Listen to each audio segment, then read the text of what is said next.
Hello students, welcome সবাইকে। অনুপাত সমানুপাতের আজকের ক্লাসে যে কোশ্চেনগুলো নিয়ে আমরা ডিসকাস করব সেগুলি মাধ্যমিকের 2 মার্কসের কোশ্চেনের জন্য খুব ইম্পর্টেন্ট কোশ্চেন। কখনো কখনো এই কোশ্চেনগুলো 3 মার্কসের কোশ্চেন হিসাবেও দিয়ে দেয়। ওভারঅল আজকে যে টাইপের কোশ্চেন নিয়ে আমরা ডিসকাস করব সেই সমস্ত টাইপে কিন্তু মাধ্যমিকের জন্য ইম্পর্টেন্ট। তো চলো দেরি না করে শুরু করা যাক, দেখে নেওয়া যাক আজকের ক্লাসের ফার্স্ট কোশ্চেন কী আছে। দেখো কোষে দেখি 5.1-এর 6-এর 1 দাগ কি বলছে দেখো, বলছে 5x - 3y = 2x + 4y = 11:12 হলে সেই ক্ষেত্রে x = y এর মান নির্ণয় করি। দেখো লাস্ট ক্লাসে আমরা দেখেছিলাম 5 দাগের কোশ্চেনে, সেই ক্ষেত্রে কি দেখেছিলাম, দেওয়া ছিল এরকম x = y = একটা অনুপাত, সেই ক্ষেত্রে এইরকম একটা ফরমেশন দেওয়া ছিল, তার মান বার করতে বলেছিল। আর 6 দাগে ঠিক তার উল্টোটা, এরকম একটা ফরমেশন দেওয়া আছে, সেখান থেকে x = y এর মান আমাদের বার করতে হবে। ওকে, তো এখনও অবধি যারা আগের ক্লাস দেখোনি আমি ডেসক্রিপশনে লিঙ্ক দিয়ে দেবো, অবশ্যই গিয়ে চেক করে নিও। ওকে, তো চলো এই কোয়েশ্চেনটাকে কীভাবে সলভ করতে হয় সেটা দেখে নিই। দেখো যে ডেটাটা আমাদের দেওয়া থাকবে সবসময় সেটাকে আমাদের কাজে লাগাতে হবে। কি দেওয়া আছে দেখো, 5x - 3y = 2x + 4y = 11:12, তাই তো? এইবার এই যে অনুপাত থাকলে সেটাকে আমরা কি পরের লাইনে বাই ফর্মে লিখতে পারি, দ্যাট ইজ কী হবে 5x - 3y / 2x + 4y = 11/12, তাই তো? পরের লাইনে কী হবে, বজ্র গুণন অর্থাৎ কোনাকুনি গুণ করতে হবে, ঠিক আছে? তাহলে আমি 12 দিয়ে এটাকে গুণ করছি, অর্থাৎ 12 গুণ 5x - 3y = 11 গুণ 2x + 4y। এইবার 12 দিয়ে একে গুণ করে দাও, 5 12 60, x 12 দিয়ে গুণ করলে এখানে মাইনাস হলো 3 12 36 y = 11 দিয়ে গুণ করো, 11 দোকানে 22 y x আর প্লাস দিয়ে 4 11 44 y। এইবার নেক্সট স্টেপ কী হবে, আমাদের এক্সগুলোকে একদিকে নিয়ে আসা এবং ওয়াইগুলোকে আরেক দিকে নিয়ে যাওয়া। দেখো এখানে কত আছে, 60x আছে আর এটা 22x আছে, তো 22টাকে এদিকে নিয়ে আসবো, তাহলে এক্সের মান পজিটিভই থাকবে, তাহলে কী হবে 60x - 22x। আর এদিকে দেখো কত আছে, 44y তো ছিলই, -36y ওদিকে গেলে +36 হবে, 36y। নেক্সট লাইনে ক্যালকুলেশন করো, 22 যদি 60-এর থেকে বাদ দেওয়া হয় তাহলে কত হয়, 38, তাই তো? 38x = এখানে যদি যোগ করো তাহলে কত হবে, 6 4 10 0 হাতে 1 4 1 5 5 আর 3 8, অর্থাৎ 80y, তাই তো? এইবার আমাদেরকে কি বার করতে হবে সেটার দিকে আমরা এবার লক্ষ্য রাখি, ঠিক আছে? আমাদেরকে বার করতে বলেছে দেখো x = y, আর x = y মানেই আমরা এখন কিন্তু বলতে পারবো খুব সহজে x/y, অর্থাৎ x/y বার করতে পারলে কিন্তু আমাদের হয়ে গেল। অর্থাৎ দেখো নেক্সট লাইনে আমি যদি এখানে x আছে, এর তলায় যদি y নিয়ে আসি তাহলে আমার হয়ে গেল x/y, তাহলে কি হবে x/y নিয়ে আসলাম, এই ওয়াইটা এদিকে ছিল এদিকে নিয়ে আসলাম। অনেকে এই ক্ষেত্রে অ্যাকচুয়ালি নিয়মটা এটাই হচ্ছে যে আমি দুই দিকে যদি ওয়াই দিয়ে ভাগ করে দিই তাহলে হয়, তাহলে এইখানে লিখে নিতে পারো উভয় পাশে উভয় পক্ষে ওয়াই দিয়ে ভাগ করে পাই। ওকে, তাহলে সেই ক্ষেত্রে কি হবে, এখানে 38x ছিল বাই ওয়াই, আর এদিকে কত 80y/y। এবার দেখো y কেটে যাবে, তাহলে পরের লাইনে কি পড়ে থাকলো, পরের লাইনে ক্যালকুলেশন আমি এইখানে লিখছি, আচ্ছা এই ক্যালকুলেশনটা আমি এখানে লিখছি। তাহলে নেক্সট লাইনে কি হলো, 38 × x/y = 80 আছে, তাই তো? এইবার আমার কিসের মান বার করতে হবে, x/y, তাহলে এখানে 38 গুণ আছে, এদিকে চলে গেলে কি হবে, ভাগ হবে, তাহলে x/y = 80/38। এবার যদি কাটাকুটি যাই করে দেবো, দেখো 2 দিয়ে কাটলে 40 দুগুণে 80, 2 দিয়ে কাটলে 19 দুগুণে 38, তাহলে কি আসলো 40/19। এবার আমাদের কি বার করতে বলেছে, x = y, that is x/y, দেখো বেরিয়ে গেছে। এবার শুধু অনুপাত ফর্মে আনলেই হয়ে যাবে, তাহলে x = y = কত হবে, 40:19। তাহলে আমাদের যে ফরমেশনটা দেওয়া ছিল সেখান থেকে আমাদের x = y এর মান বার করতে বলেছে, x = y এর মান কত বেরোলো, 40:19। ওকে, এটাই এর অ্যান্সার। তাহলে কি প্রসেস, যে ডেটাটা দেওয়া ছিল সেটাকে কাজে লাগানোর জন্য সবার প্রথমে কি করলাম, এখানে বজ্রগুণন অর্থাৎ কোনাকুনি গুণ করলাম, করে সেখান থেকে এক্সগুলোকে একদিকে ওয়াইগুলোকে একদিকে নিয়ে গেলাম। তারপরে নেক্সট স্টেপ কী হবে, এখানে আমার x = y বার করতে বলেছে, অর্থাৎ x/y ফর্মে, তাই জন্য কী করলাম, y দিয়ে দুই দিকেই ভাগ করে দিলাম, তাহলে এখানে x/y ফর্ম চলে আসলো, এদিকে y কেটে গেল। তারপরে x/y ফর্মটাকে রেখে দিয়ে বাকি যে সংখ্যাটা ছিল সেটাকে নিচে নিয়ে আসলাম, তারপরে সবসময় বলেছি অনুপাত মানে কাটাকুটি করে একদম লিস্ট ফর্মটা আনতে হবে, তাই কাটাকুটি করে শেষ অবধি যে ফর্মটা আসলো সেটাই হলো এর অ্যান্সার। ওকে, তো তোমরা এটা নোট ডাউন করে নাও এবং বলে রাখি দেখো 2 দাগটাও কিন্তু সেম অঙ্ক। আমি এটা করছি, তবে তার আগে তোমরা এটা ভালো করে নোট ডাউন করে নাও এবং তারপরে ভিডিওটা পজ করে নিজেরা একবার ট্রাই করো। ওকে, দেখো 6-এর 2 দাগ কি বলছে, 3a + 7b = 5a - 3b = 5:3 হলে h/b এর মান নির্ণয় করি। অর্থাৎ এখানে ছিল x/y, এখানে h/b, অর্থাৎ আমাদের এখানে বার কি করতে হবে, a/b, এটুকু বার করলে হয়ে যাবে। তাহলে যে ডেটা দেওয়া আছে সেটাকে আমরা লিখে নেব, কি আছে 3a + 7b, অনুপাত থাকলে বাই ফর্মে লিখতে পারো, তাই তো, তাহলে 5a - 3b। তোমরা একবার লাইনটাকে লিখে তারপরে কিন্তু এটা লিখবে। হ্যাঁ, আমি এখন যেহেতু তোমরা বুঝতে পারছো তাই আমরা একটু স্টেপটা জাম্প করলাম, কিন্তু তোমাদের কিন্তু স্টেপ জাম্প করা যাবে না। হ্যাঁ, তোমাদের পরপর লিখতে হবে সব কটা লাইনই, অর্থাৎ এটাকে একবার লিখতে হবে, লিখে তারপর লাইনে এটা আসতে হবে। ওকে, নেক্সট লাইনে কী হবে, কোনাকুনি গুণ। তাহলে এখানে 3 দিয়ে একে গুণ করো, 5 দিয়ে একে গুণ করো, তাহলে 5 গুণ 5a - 3b, বজ্রগুণন, তাই তো। একইভাবে এখানে 3 দিয়ে গুণ করব, 3a + 7b। পরের লাইনে গুণ করো, 5 গুণ 5 করলে 25a - 3 × 5 = 15b। এদিকে 3 দিয়ে গুণ করলে 3 × 3 = 9a + 3 × 7 = 21b। এবার কি করব, a গুলোকে একদিকে, b গুলোকে আর একদিকে, তাই তো। তাহলে কি হবে, 25a, 9a ওদিকে প্লাস আছে, এদিকে আসলে মাইনাস, আর এদিকে 21b তো ছিলই, -15b ওদিকে গেলে +15b হবে। এবার যোগ বিয়োগ করো, 25 থেকে যদি 9 বাদ দেওয়া হয় তাহলে কত হয়, 16a, আর এদিকে কী হবে, 21-এর সাথে 15 যোগ করতে হবে, অর্থাৎ 36b। এবার কি আমাদের a/b এই ফর্মে আনতে হবে, তাহলে কি করতে হবে, এর তলায় b আনতে হবে, তাহলে কি দুই পক্ষে আমি b দিয়ে ভাগ করে দেবো, তাই তো। তাহলে নেক্সট লাইনে 16a/b = 36b/b। পাশে কি লিখবে, যে উভয় পক্ষে b দিয়ে ভাগ করে পাই। তাহলে এই ক্ষেত্রে দেখো উপর নিচে b ছিল, ক্যান্সেল হয়ে গেল। পরের লাইন কি পড়ে থাকলো, 16 গুণ a/b = 36। আমাদের শুধু a/b টুকু লাগবে, তাহলে এখানে 16 গুণ আছে, এদিকে কি হয়ে যাবে, ভাগ হয়ে যাবে গিয়ে, তাই তো। তাহলে কি হবে, নেক্সট লাইন a/b = 36/16। এবার 36/16 যদি হয়, আচ্ছা ওই ক্যালকুলেশনটা আমি এখানে করছি, তাহলে a/b = 36/16, তাই তো। এবার এখান থেকে তোমরা কাটো, 4 দিয়ে কাটো, 4 নং 36, 4 দিয়ে কাটলে 4 × 4 = 16, অর্থাৎ কত আসলো, 9/4। তাহলে সেখান থেকে a/b = কত হবে, 9/4। ওকে, তাহলে এই টাইপের অঙ্ক আসলে আশা করি তোমরা এখন খুব সহজেই সলভ করতে পারবে, যে ডেটাটুকু দেওয়া থাকবে সেখান থেকে আমরা বজ্র গুণন করব, দেন a আর b বা xy থাকলে সেইগুলোকে আলাদা করব, করে সেখান থেকে এরকম অনুপাতে খুব সহজেই বার করে নিতে পারবো। ওকে, তো তোমরা এটা নোট ডাউন করে নাও। পরের প্রশ্ন 7 দাগ, আর এই 7 দাগটা একটা নতুন টাইপের কোয়েশ্চেন। দেখো আমরা 5 দাগ এবং 6 দাগে যে দুটো টাইপের কোয়েশ্চেন আমরা সলভ করেছি, অর্থাৎ 5 দাগটা আগের ক্লাসে করেছি এবং 6 দাগটা তো এখনই করলাম, তো এই দুটো টাইপের কোয়েশ্চেনকে একসাথে জুড়ে দিয়ে এই নতুন টাইপের কোয়েশ্চেনটা তৈরি করা হয়েছে। তো চলো দেখা যাক কি বলছে। দেখো বলেছে 7x - 5y = 3x + 4y = 7:11 হলে দেখায় যে 3x - 2y = 3x + 4y = 137:473। দেখো আজকে যে 6 দাগের কোশ্চেন আমরা সলভ করলাম, সেই 6 দাগের কোশ্চেনে দেখো এরকম একটা ফরমেশন দেওয়া ছিল, সেখান থেকে আমাদের x/y এর মান আমাদের কিন্তু বার করতে বলেছে।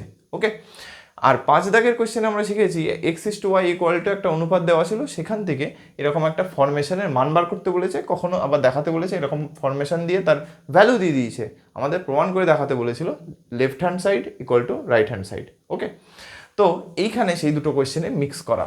দেখো ফার্স্টে এইরকম একটা ফরমেশন দেওয়া আছে, তো আমাদের প্রথম স্টেপ হচ্ছে এখান থেকে x/y এর মান বার করা। এবার x/y = একটা অনুপাত তো আমরা পাবো, সেই অনুপাতটা থেকে আমাদের এইটা যে প্রমাণ করতে বলেছে সেটা আমাদের প্রমাণ করে দেখাতে হবে। ওকে, তো চলো এক এক করে সলভ করা যাক। দেখো সবার আগে যে ডেটাটুকু দেওয়া আছে সেটাকে আমরা কাজে লাগাবো। তাহলে কি দেওয়া আছে, 7x - 5y = 3x + 4y = 7:11। এটাকে পরের লাইনে কি বাই ফর্মে লিখতে পারি, অর্থাৎ 7x - 5y / 3x + 4y = 7/11।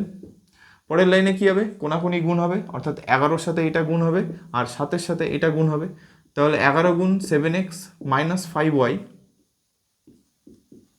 Equal to 7 into 3x plus 4y। পরের লাইনে গুণ করে দাও, এখানে 11 দিয়ে গুণ করলে 7 11 77 x minus 5 11 55y equal to 7 দিয়ে গুণ করলে 3 7 21 এক্স প্লাস 4 7 28 ওয়াই। এবার এক্সগুলোকে একদিকে অর্থাৎ 77 এক্স 21 এক্স এদিকে আসলে মাইনাস 21 এক্স, আর এদিকে 28 ওয়াই তো ছিলই, এদিকে 55 ওয়াইও আছে, ওদিকে গেলে প্লাস 55 ওয়াই হবে। এবার এখান থেকে হিসাব করো, যদি বাদ দাও 21, 77 থেকে 21 বাদ দিলে কত হবে? 56 এক্স, তাই তো? আর এদিকে কী হবে? 55-র সাথে 28 যদি যোগ করো, 8 5 13 3 হাতে 1 2 আর 1 3 3 আর 5 8 অর্থাৎ 83 ওয়াই।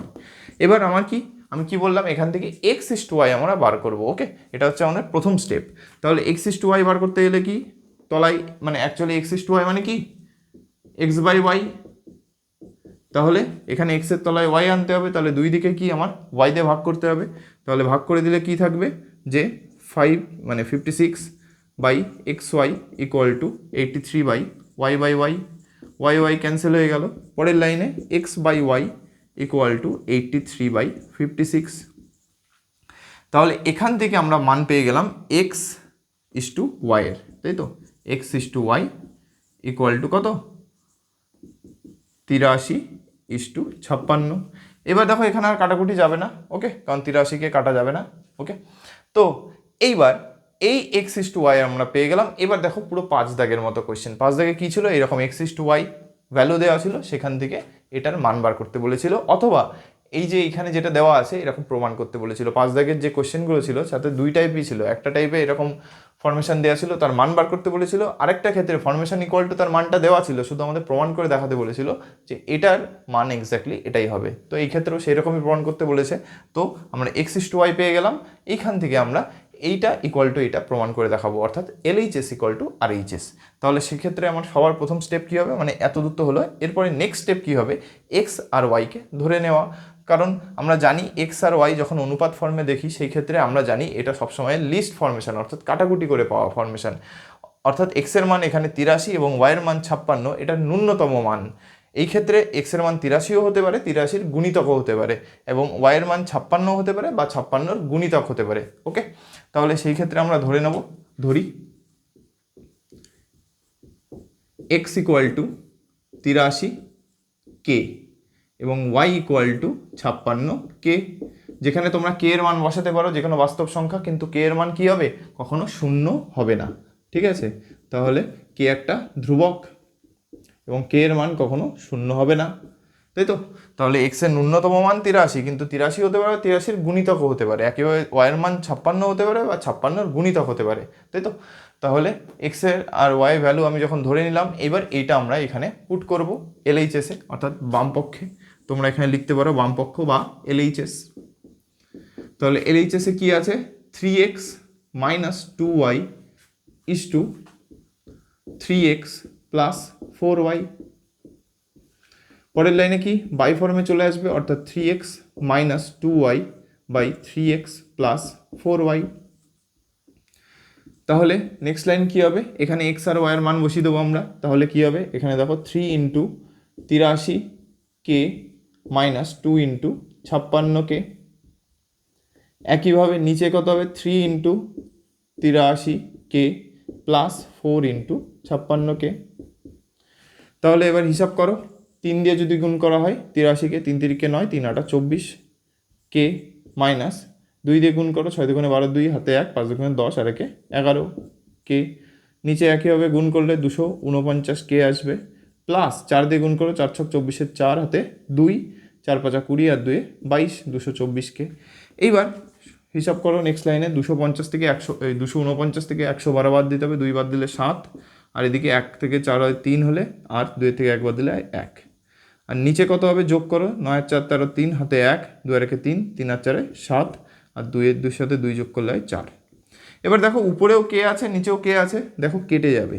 তাহলে আলটিমেট যে নাম্বারটা পড়ে থাকলো সেটা হলো 137/473। দেখো অনুপাতে কিন্তু সেটাই ছিল, তাই তো? এবার বাই ফর্ম মানে কি? পরের লাইনে আমরা লিখতে পারি 137/473। আর এটাই কি আমাদের রাইট হ্যান্ড সাইড, অর্থাৎ ডান পক্ষ। তাহলে ইকুয়াল টু RHS। এতটুকু পার্ট বোর্ডে ভিজিবল হচ্ছে কিনা জানি না, তবে এই যে বাই ফর্ম এতটুকু তো বুঝতে পেরেছো। আর বাই মানে কি সেটা অনুপাত আকারে লিখতে পারবো। তাহলে এখান থেকে লেখা যাবে LHS ইকুয়াল টু RHS, প্রমাণিত। অর্থাৎ এই যে 7 দাগের কোয়েশ্চেন, এইখানে আমরা একবার 6 দাগের কোয়েশ্চেনে সলভ করলাম, তারপর একবার 5 দাগের কোয়েশ্চেনে সলভ করলাম। তাহলে কি হলো, প্রথমে এই যে ডেটা দেওয়া আছে এখান থেকে আমরা x/y বার করলাম। এবার x/y থেকে একবার x-কে ধরে নিলাম আর y-কে ধরে নিলাম। সেই ক্ষেত্রে আমাদের যেহেতু এখানে এইটা সমান সমান এটা প্রমাণ করতে বলেছে, তাই জন্যে আমরা LHS ইকুয়াল টু RHS দেখালাম। কিন্তু যদি তোমাদের এখানে এইটুকুর মান বার করতে বলতো তাহলেও সেম ব্যাপার, জাস্ট এখানে x আর y এর মান বসিয়ে এত দূর এসে এই যে বেরোলো এটা এর মান, সেক্ষেত্রে শুধু LHS আর RHS টুকু আমরা লিখতাম না, মানে বাকি সমস্ত প্রসেসটা কিন্তু সেম। ওকে, তো তোমরা এটা নোট ডাউন করে নাও। পরের প্রশ্ন 7-এর 2 দাগ। দেখো এই 7 দাগের কোয়েশ্চেনগুলো কিন্তু 3 মার্কসের কোয়েশ্চেনের জন্য খুব ইম্পর্টেন্ট। এবং বলে রাখি, বই থেকে হয়তো সবসময় হুবহু কোয়েশ্চেন তুলে নাও দিতে পারে, ডেটা চেঞ্জ করে দেবে, কিন্তু নিয়ম কিন্তু সেই একই। ওকে, তো চলো 2 দাগ কি বলছে দেখে নিই। দেখো বলেছে 10x + 3y = 5x + 2y = 9:5 হলে দেখায় যে এই 2x + y = x + 2y = 11:13। তাহলে আগের কোশ্চেনটার মতোই সেম। তাহলে সবার আগে এখান থেকে আমরা x/y বার করব, তারপরে সেখান থেকে x আর y-কে ধরে নেব, ধরে নিয়ে সেই ক্ষেত্রে এইখানে LHS ইকুয়াল টু RHS দেখিয়ে দিলে হয়ে গেল আমাদের। তাহলে চলো করা যাক। নেক্সট লাইন কী হবে, এটা 10x + 3y / 5x + 2y = 9/5। ওকে, নেক্সট লাইনে কী হবে, কোনাকুনি গুণ হবে। তাহলে 9 গুণ 5x + 2y = 5 গুণ 10x + 3y। ওকে, নেক্সট লাইনে কি হচ্ছে, 9 দিয়ে গুণ করো 5 নং 45x + 9 দুগুণে 18y = 5 দিয়ে গুণ করলে 5 10 = 50 x + 5 নং এই 5 গুণ 3 3 5 15y। এইবার দেখো এই ক্ষেত্রে আমি যদি এই যে 50x আর 45x আছে, তাই তো 45-এর সাথে যদি 50 এদিকে নিয়ে আসি তাহলে মাইনাস আসবে। একইভাবে 18 এখানে কি বড় সংখ্যা, ওদিকে গেলে মাইনাস আসবে। তো তোমরা একইভাবে করতে পারো, লাস্ট লাইনে মাইনাসটা দুই দিক থেকে ক্যান্সেল হয়ে যাবে। ওকে, অথবা তোমরা এক কাজ করতে পারো, 45-কে ওদিকে নিয়ে গেলে 15-কে এদিকে নিয়ে আসলে আলটিমেট সেই একই। তো চলো আমরা এক্সগুলোকে একদিকে রাখি, তাহলে 45x থাকলে এই 50x এদিকে নিয়ে আসছি, তাহলে -50x। একইভাবে এখানে 15y আছে, 18 প্লাসে আছে, ওদিকে গেলে -18y হবে। এবার 45 থেকে 50 বাদ দিলে -5x হয়। একইভাবে এদিকে 15 থেকে 18 বাদ দিলে -3y হবে, তাই তো দুই দিকে মাইনাস আছে, ক্যান্সেল হয়ে যাবে। তাহলে পড়ে থাকলো 5x = 3y। সেখান থেকে আমরা x/y খুব সহজে বার করতে পারবো, দ্যাট ইজ x/y কী হবে 3/5, তাই তো। আশা করি এখন বুঝতে পারছো, একবারে করলাম আমি এটা, এখানে স্টেপ জাম্প দিয়ে। তোমরা কি লিখবে, y দিয়ে উভয় পক্ষে ভাগ করে পাই, তাহলে এই দুদিক থেকে y ক্যান্সেল হয়ে গেল, মানে এই সাইডে y ক্যান্সেল হয়ে গেল উপর নিচ থেকে। তারপর এখানে 5 গুণ ছিল, এইদিকে গিয়ে 5 ভাগ হয়ে গেল। তাহলে এখান থেকে আমরা পেলাম কি x/y = 3/5। এবার এখান থেকে কি বলতে পারি, x এর মান 3 আর y এর মান 5, এটা ন্যূনতম মান। এই ক্ষেত্রে x এর মান 3ও হতে পারে বা 3-এর গুণিতক হতে পারে, একইভাবে y এর মান 5ও হতে পারে অথবা 5-এর গুণিতক হতে পারে, তাই তো। তাহলে ধরে নেব, সেই ক্ষেত্রে আমরা ধরি x = 3k আর y = 5k, যেখানে কি k হলো ধ্রুবক এবং k এর মান কখনোই 0 হবে না। কেন 0 হবে না, কারণ দেখো যদি k এর মান এখানে 0 হতো তাহলে 3-এর সাথে 0 গুণ করে 0 হয়ে যেত, আর 5-এর সাথেও 0 গুণ করলে 0 হয়ে যেত, তাহলে x আর y দুজনের মানই 0 হতো। কিন্তু আমরা অনুপাত থেকে কি দেখতে পাচ্ছি, x আর y এর ন্যূনতম মান 3 আর 5, তাই তো। কারণ অনুপাত সবসময় ন্যূনতম মানটাকেই শো করে কাটাকুটি করার পরে। তাহলে এখান থেকে x এর ন্যূনতম মান 3, y এর ন্যূনতম মান 5। ওকে, তাহলে এখানে কখনোই k এর মান 0 হবে না। ওকে, তাহলে এইবার LHS = RHS কী হবে, 2x + y = x + 2y। পরের লাইনে বাই ফর্মে আসবে, অর্থাৎ 2x + y / x + 2y। Next লাইনে মান বসিয়ে দাও, তাহলে 2 × x এর ভ্যালু কত 3k প্লাস y এর ভ্যালু কত 5k, নিচে x এর ভ্যালু কত 3k প্লাস 2 × 5k। ক্যালকুলেশন করো, 3 দুগুণে 6k প্লাস 5k বাই নিচে 3k প্লাস 5 দুগুণে 10k। যোগ করো, 6-এর সাথে 5 যোগ করলে হয় 11k, আর নিচে 10-এর সাথে 3 যোগ করলে হয় 13k। উপর নিচে কে আছে, ক্যান্সেল হয়ে গেল, তাহলে পড়ে থাকলো কত, 11/13, আর 11/13 মানেই 11:13। দেখো এটাই কিন্তু আমাদের রাইট হ্যান্ড সাইড অর্থাৎ ডান পক্ষ অর্থাৎ RHS। তাহলে এখান থেকে আমরা কি লিখতে পারবো, LHS ইকুয়াল টু RHS। তাহলে আজকে যে দুটো টাইপের কোশ্চেন আমরা দেখলাম, এই দুটো টাইপের কোশ্চেন কিন্তু খুবই ইজি। প্রথম যে 6 দাগের যে টাইপটা দেখলাম ওটা তো খুব সহজে ক্যালকুলেশন করে নেওয়া যাচ্ছে, এটাও ইজি বাট একটু ক্যালকুলেশনটা লেন্দি। তাহলে কি করতে হচ্ছে এই টাইপের ক্ষেত্রে, প্রথমে এখান থেকে x⁴ এর মান বার করলাম, তারপরে সেখান থেকে x আর y এর মান বসিয়ে বাম পক্ষ ইকুয়াল টু ডান পক্ষ প্রমাণ করে দিলাম। ওকে, তো আজকে এই অবধিই থাকলো। নেক্সট ক্লাসে এর বাকি কোশ্চেনগুলো নিয়ে আমরা ডিসকাস করব। দেখা হচ্ছে নেক্সট ক্লাসে। Thank you.